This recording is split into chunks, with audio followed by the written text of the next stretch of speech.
I believe this film, far better than any words of mine, will give you a better understanding of the important roles played by stylists and styling in General Motors.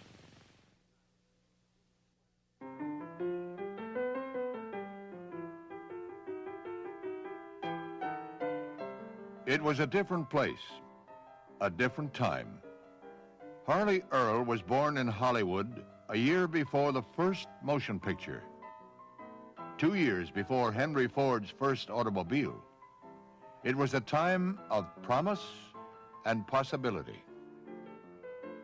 As a boy, Harley Earl made models out of clay, models of automobiles not as they were, but as they might be. After attending Stanford, Earl worked in his father's carriage shop, creating custom bodies for the movie crowd, special cars for stars like Fatty Arbuckle, Tom Mix, and Mary Miles Minter. The big companies like Ford and General Motors didn't have styling departments in those days. If you wanted a fashionable car, you bought a Cadillac or Packard and had it rebodied by a Brewster, Murphy, Judkins, or Earl. This man sought to change all that, Alfred Sloan. So he invited Harley Earl, not yet 34, to design the first LaSalle, a lower-priced luxury model. The LaSalle was such an extraordinary success that it would literally change the course of automotive history. As a result, Harley Earl was asked to start the industry's first in-house department of design. Well, then they asked me to come back and do the Cadillac for 1928, 27 Cadillac, rather. And then I was all through naturally with it and went back about my business when Mr. Sloan phoned from New York. Mr. Sloan had suggested that the General Motors have a central designing staff. Right away, General Motors' new art and color section began to do things in ways no one had previously imagined. Earl pioneered the use of full-size models. The trouble with small models, he said, is that your eyes don't shrink with the model. Earl pioneered clay modeling techniques in place of wood. Wood was stiff and formal. Clay lent itself to softer, rounder shapes. More than anyone, Earl changed the shape and proportions of the car. Longer, lower, wider was his credo. It was Earl who would eliminate the running board, who would integrate the headlights, fenders, grille, and trunk. It was Earl who would introduce the pillarless top, the hidden spare and curved glass. And yet it is not for these milestones that Harley Earl is often remembered, because Harley Earl also created the tail fin. Tail fins would make their first appearance on the 1948 Cadillac. At first, the public was slow to accept the fin.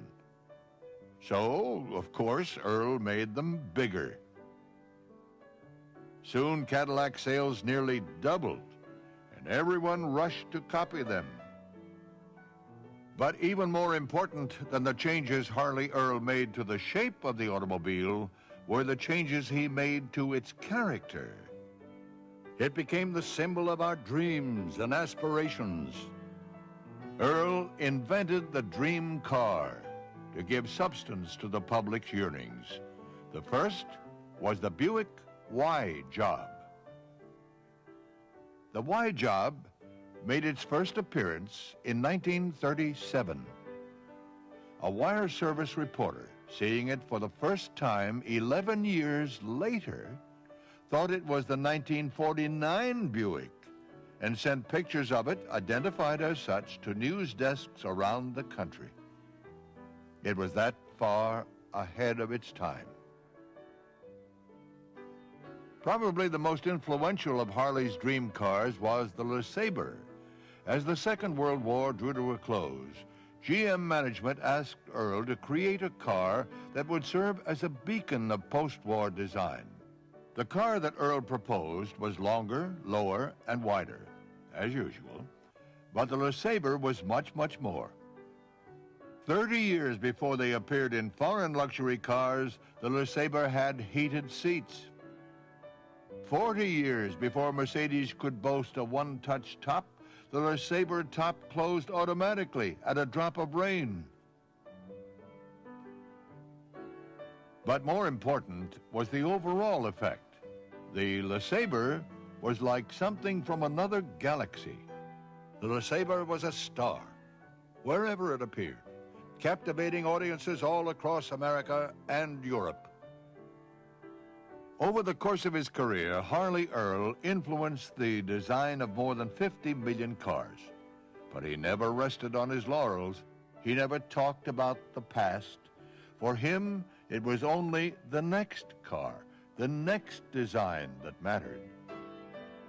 Still, there were a few cars that were special, even to Harley Earl. In 1951, Earl attended the sports car races at Watkins Glen.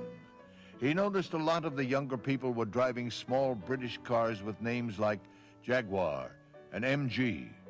So Earl began to work on a sports car of his own.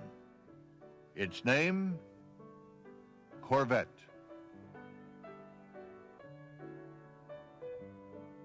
And so we are left to ask ourselves, not what did Harley Earl accomplish, but how did he do so much? Part of it was talent, of course, a natural eye for good design. Part of it was the sheer force of his personality. Earl was a giant of a man, 6 feet 4.5, 235 pounds, and while he could be as charming as a prince, he was also a perfectionist. But probably the best answer is that Harley Earl, like the great entertainers, had an uncanny sense of what the public wanted. Earl told interviewers that two of his biggest influences were Al Jolson and Cecil B. DeMille. Jolson, because he taught him how to judge an audience. DeMille, for his lessons in showmanship and theatricality. Harley Earl applied these lessons better than anyone. He brought to the design world what DeMille and others had brought to the world of film. He was a pioneer and a visionary. He blazed almost every important trail. There have been 1,000 great designers in the history of the automobile. Each of them owes a debt to Harley Earl.